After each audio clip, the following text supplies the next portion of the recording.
I was 16 when my older sister Maddie faked having stage 3 lymphoma. Not to win a scholarship, not to avoid school, but just to sabotage my future. 2 years later, she stood crying on my doorstep, asking if we could ever be sisters again. I almost laughed in her face. But let me take you back. Growing up, I worshipped Maddie.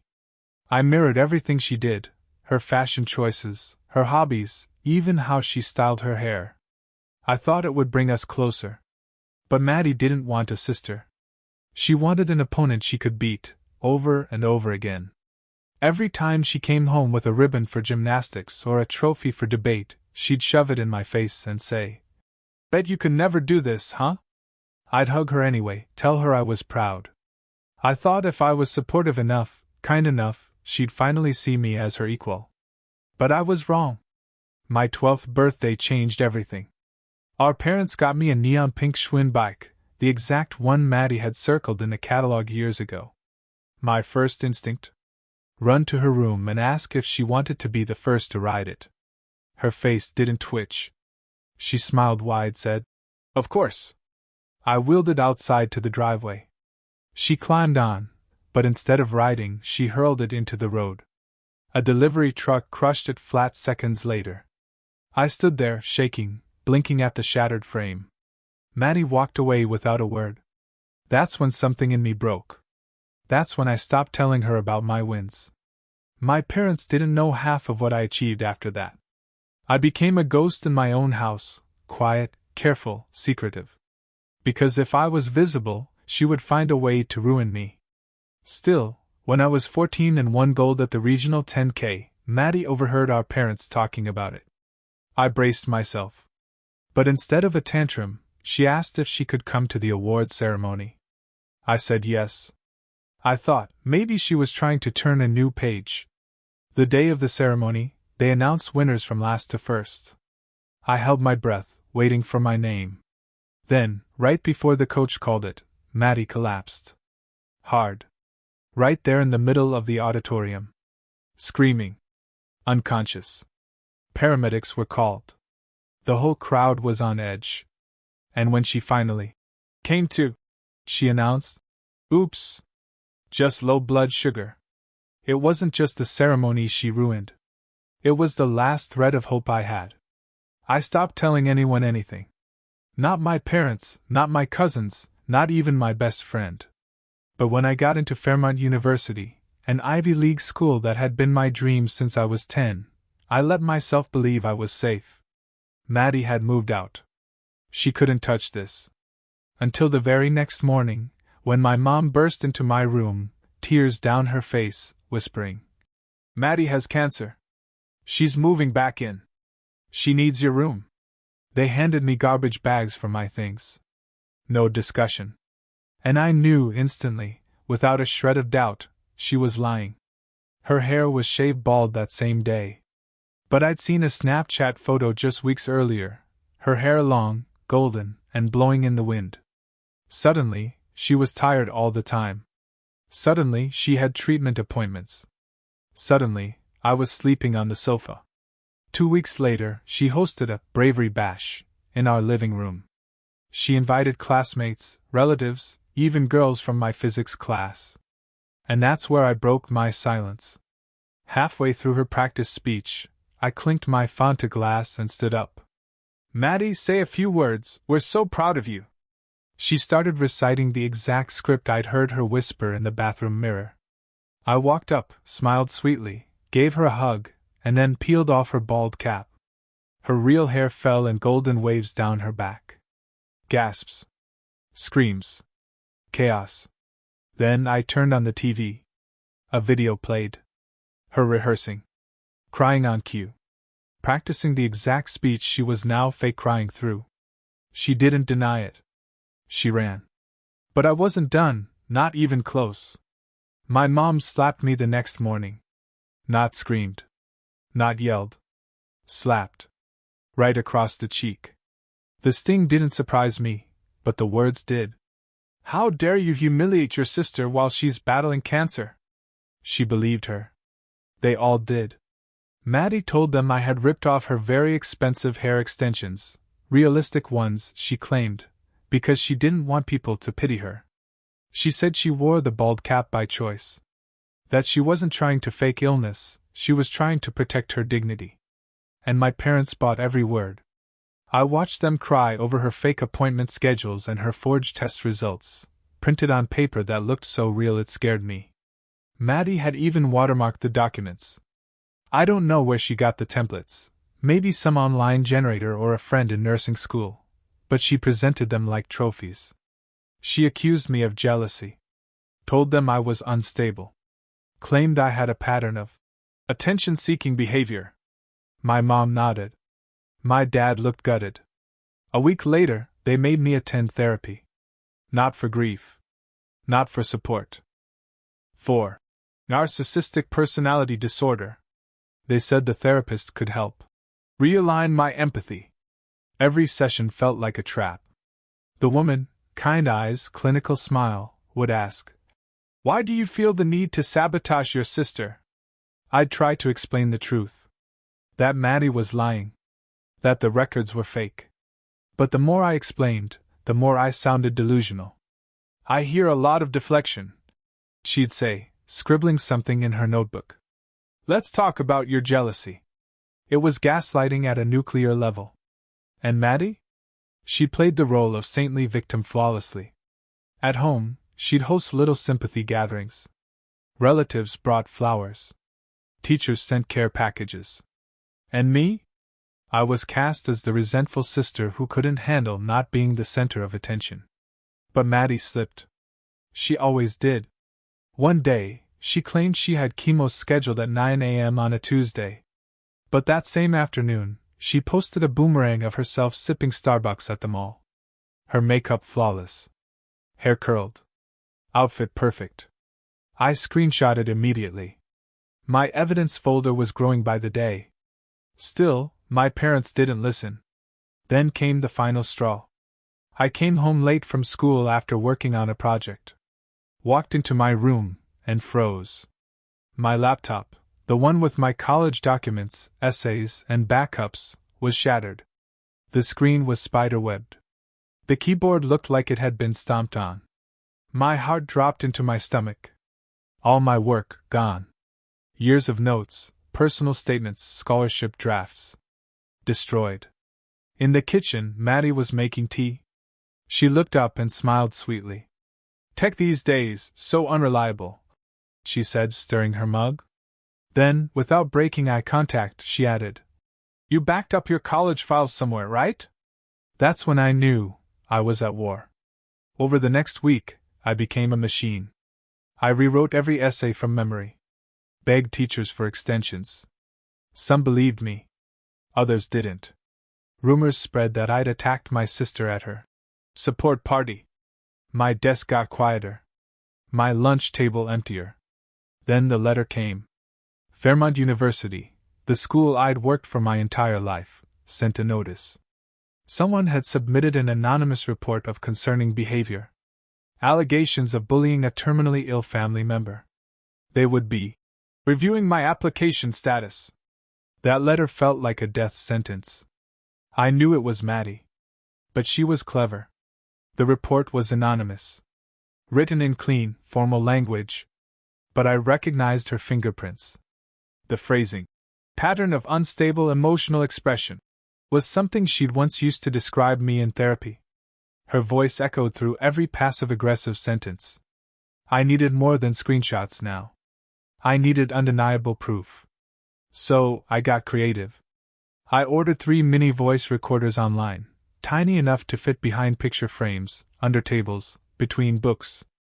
I labeled them for science class, so my parents wouldn't ask questions. And then I waited. Late at night, I'd hear her on the phone, laughing about how easy it was to fool them, mimicking our mom's worried voice, giggling about getting me kicked out of my own room. She once called me a walking sob story with no plot. I labeled every recording by date and time. Uploaded them to 3 different cloud accounts. Password protected. Ironclad. But even then, no one would believe me. Except one person. Aunt Janice. She was the one who never bought Maddie's dramatics. At Christmas, she once questioned how Maddie got a scholarship to a school she never actually enrolled in. When she heard about Maddie's cancer, her first words were, "Wait, again?" She lived 2 hours away. But she was my last shot. So I called her. From a payphone. Maddie monitored my phone, so I used the old booth behind the gymnasium. My hands shook as I slid quarters into the slot. Janice picked up on the third ring. I told her everything. The fake bald cap. The forged records. The laptop. The anonymous report. The recordings. She didn't gasp. She didn't interrupt. She just listened. And then she said, "I'll be there Saturday. Don't tell anyone." For the first time in months, I felt the smallest flicker of hope.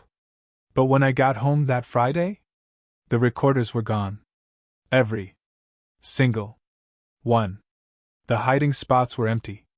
Even the USB backups I'd stashed in an old shoe, gone. And Maddie? She was on the couch, reading a celebrity tabloid. Calm as ever. When I asked her, she just said, "What recorders?" That night I didn't sleep. But I changed every password. Enabled two-factor authentication. Set up dummy accounts. Digital traps. Bait. I buried backups behind firewalls and encrypted folders labeled Summer Playlist. I was building a digital fortress. Because Saturday was coming. And Aunt Janice was bringing the storm. Janice arrived on Saturday wearing pearls and carrying a casserole. I watched her walk up our front path, heels clicking with calm determination, her silver hair pulled back like she meant business. She looked like a polite hurricane disguised as an ant. Maddie met her at the door, putting on her best, fragile warrior, act. Pale lips. Slow steps. Voice trembling just enough to seem noble. "Oh, Janice, you didn't have to come all this way." Janice pulled her into a hug, the kind with eyes wide open. "Of course I did, sweetheart. Anything for our little fighter." That performance alone deserved an Oscar. We all played along through lunch. Maddie complained about chemo fatigue, picked at her mashed potatoes like they were gravel. Dad poured her juice like she was made of glass. Mom kept touching her shoulder, whispering reassurances. Janice just smiled and nodded. And took mental notes. Later, under the guise of helping me reorganize my stuff, she came upstairs to my new makeshift room in the laundry hallway. I shut the door, opened my laptop, and showed her everything, my encrypted backups, screen recordings, and the few surviving clips I'd transferred to cloud drives before the recorders vanished. She leaned in. Listened closely. Her jaw tightened when Maddie's voice crackled through the speakers, mocking our parents. Laughing about how easy it was to nuke someone's life. When one clip caught Maddie joking about intercepting my college acceptance letter, Janice sat back on my bed and exhaled sharply. "This is bad," she whispered. Then her lawyer instincts kicked in. She combed through the evidence like it was a trial. She pointed out inconsistencies, like how every medical document Maddie submitted had the exact same margin width and the wrong hospital code format. She even highlighted that Maddie's terminology for treatments was slightly off, like it had been copy-pasted from WebMD. Janice had worked in malpractice law for over 20 years. She knew fake when she saw it. She said we had one shot, and it had to be surgical. If we overwhelmed my parents too fast, they'd dig in deeper. We needed subtle, strategic exposure. "We'll start at dinner," she said. "They won't see it coming." That night felt like waiting for a thunderstorm to break. Maddie was in full actress mode. Pushing food around. Sighing heavily. Taking 3 bites of chicken and pretending it exhausted her. Our mom offered to make something easier to chew, like she was feeding a toddler. Then Janice struck. "So Maddie, which oncologist are you seeing again? I have a friend in oncology, maybe she can connect with your doctor." The fork slipped from Maddie's hand. She stammered something vague about confidentiality and not burdening people. Janice nodded sympathetically. "Of course. What hospital did you say again?" I didn't." Maddie whispered. My mom looked up. My dad's fork froze midair. Janice smiled. You've mentioned treatments every Monday. But your medical letters don't have any standard hospital markings. That's unusual, don't you think? Maddie's face strained of color. She mumbled something about needing to use the bathroom and stood up, wobbling just enough to keep the act going. Her chair scraped loudly against the hardwood floor as she disappeared down the hallway. And that's when Janice pounced.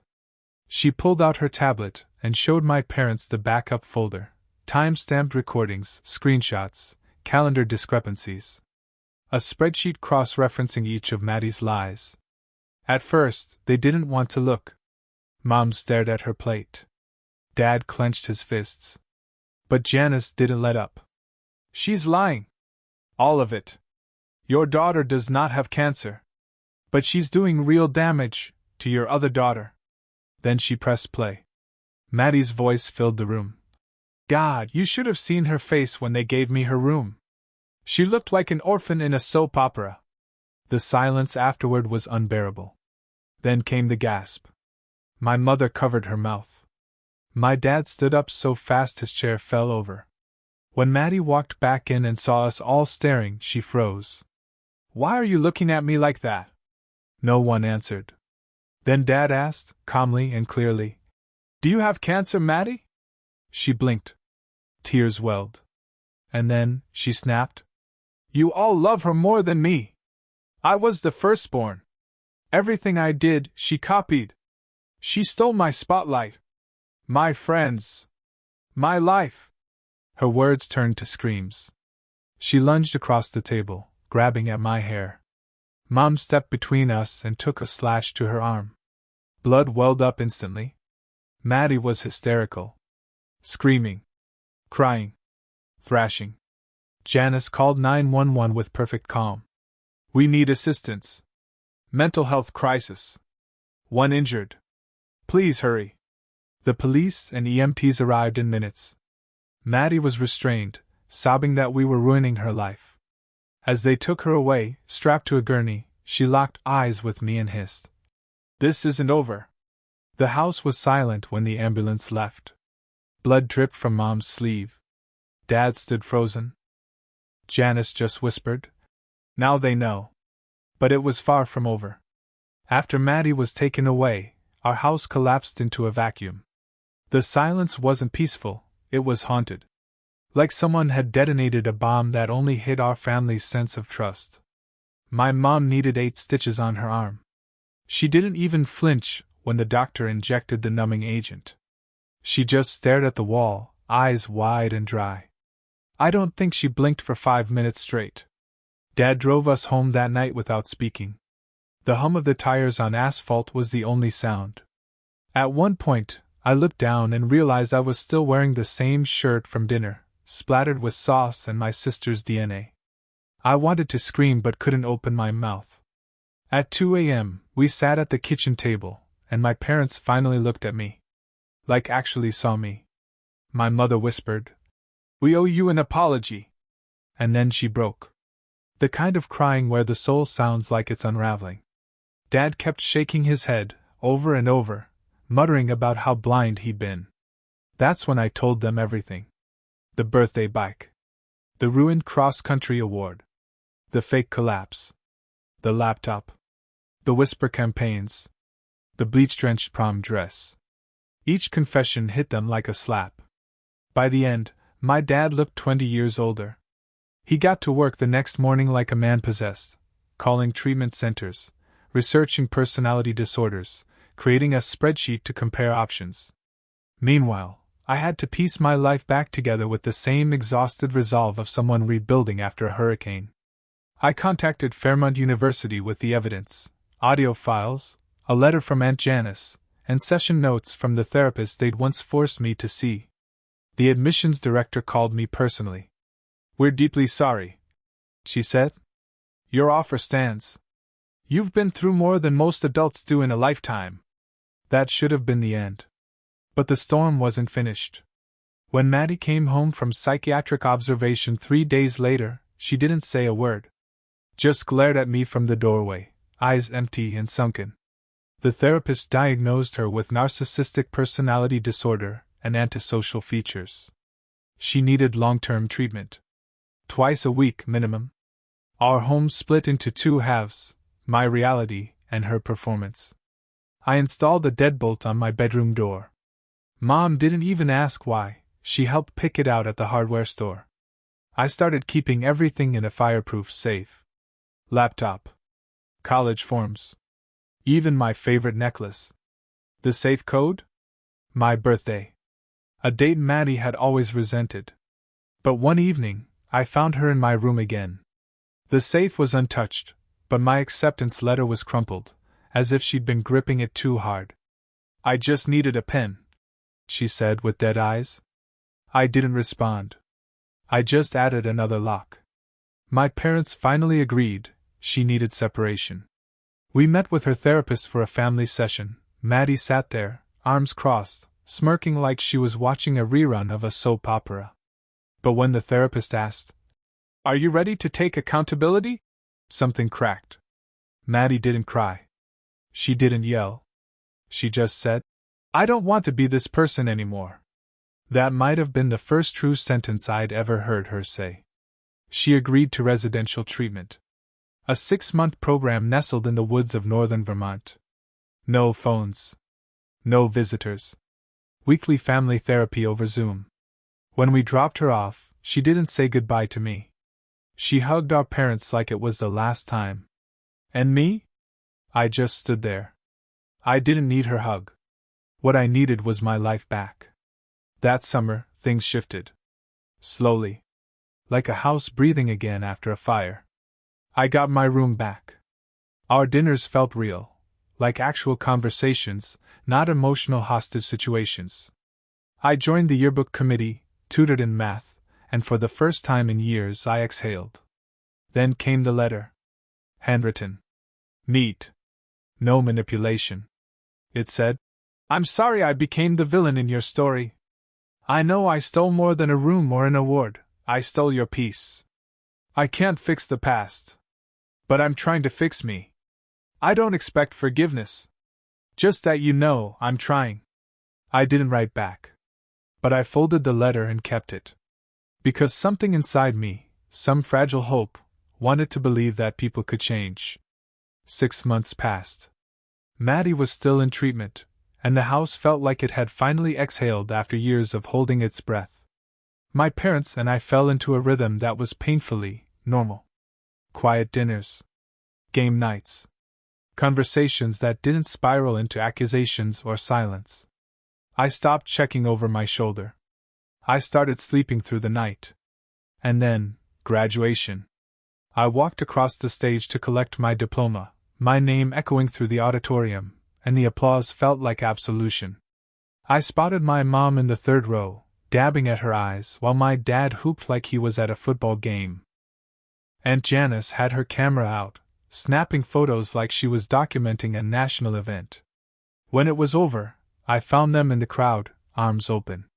We group hugged, and for the first time, I didn't feel like I was hugging ghosts. That night, we went to my favorite restaurant.